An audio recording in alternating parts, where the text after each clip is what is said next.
আমরা যারা এখানে সামনে আমি অডিয়েন্স দেখছি সবারই সন্তান আছে বা এই এজে আছে।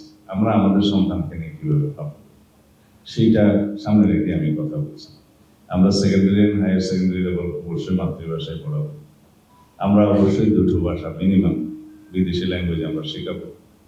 আমরা শিক্ষাঙ্গনকে এমনভাবে প্রতিষ্ঠা করতে চাই যেটা রাষ্ট্র পরিচালনায় যারা থাকবে তাদের কাজ, বাট অবশ্যই ইনস্টিটিউশনাল যে টিচার্স অ্যান্ড স্টুডেন্টস অ্যান্ড যে একাডেমিক অর্গানাইজেশন যারা আছে তাদের কাজ।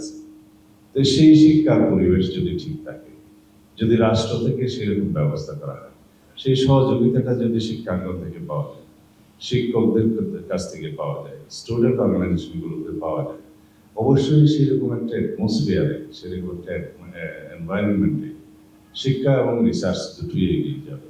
তার মধ্যে আর কোনো বৈষম্য হবে না।